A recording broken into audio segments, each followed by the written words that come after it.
வணக்கம், நான் ஆனந்த் ஸ்ரீனிவாசன் பேசுகிறேன். இந்த வீடியோவில் டிலேட் கிராட்டிஃபிகேஷன் அப்படிங்கிற ஒரு கான்செப்டை நான் உங்களுக்கு எக்ஸ்பிளைன் பண்ண போகிறேன்.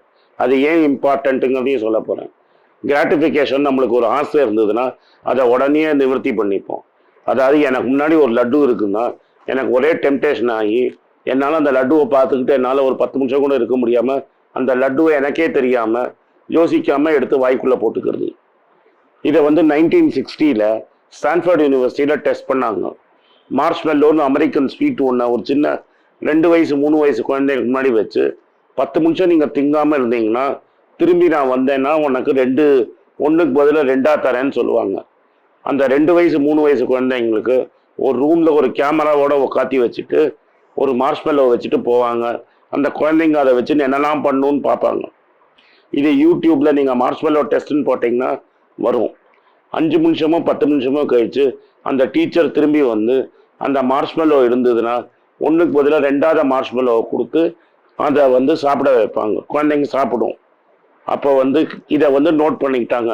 எந்த குழந்தைங்களால அதை கிராட்டிஃபிகேஷனை டிலே பண்ண முடியுது, அதாவது ஆசையை பொறுத்துக்க முடியுது 10 நிமிஷத்துக்கோ 5 நிமிஷத்துக்கோ, எந்த குழந்தைங்களோ ஆசையை பொறுக்காம அந்த டீச்சர் அந்த சைடு போனோடனே அந்த ஸ்வீட் எடுத்து வாய்க்குள்ளே போட்டுக்கிறாங்கன்னு பார்த்ததுல அதை அந்த குழந்தைங்களை அடுத்த 40 வருஷம் அவங்க லைஃப்பில் ஃபாலோ பண்ணிகிட்டே போனாங்க.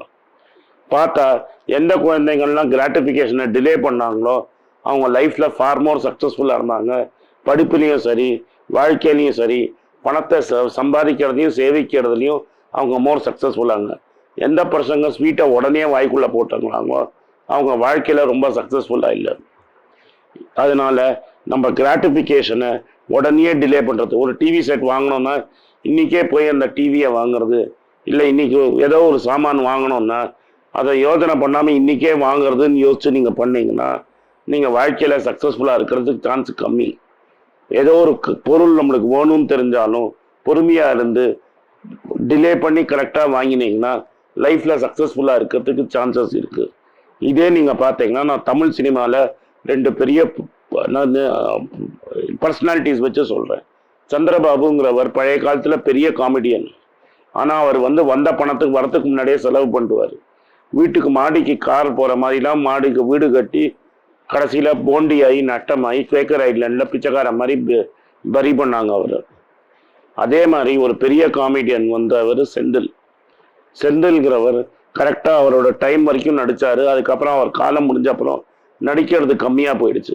ஆனால் அவருக்கு எந்த மாதிரி ஒரு பெரிய ஆசை இல்லாமல் வந்த பணத்தை கரெக்டாக இன்வெஸ்ட் பண்ணி அவங்க பசங்களெல்லாம் நீங்கள் டாக்டராக படிக்க வச்சு ஒரு கிளினிக்கோ ஒரு ஹாஸ்பிட்டலோ வச்சுருக்காரு.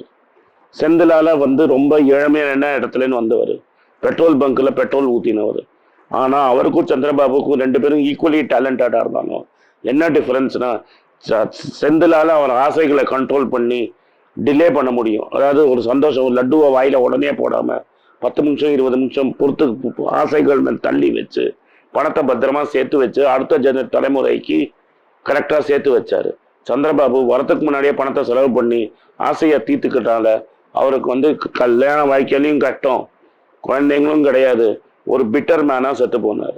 அதனால இந்த டிலேடு கிராட்டிஃபிகேஷனுங்கிறத நம்ம கற்றுக்கிட்டோம்னா லைஃப்பில் நம்ம ஃபைனான்ஷியலி ரொம்ப சக்ஸஸ்ஃபுல்லாக இருக்கும். மறந்துடாதீங்க, கிராட்டிஃபிகேஷனை டிலே பண்ணுங்க. ஒரு டிவியை நினச்சிங்கன்னா அடுத்த நாளே போய் வாங்க வேண்டாம்.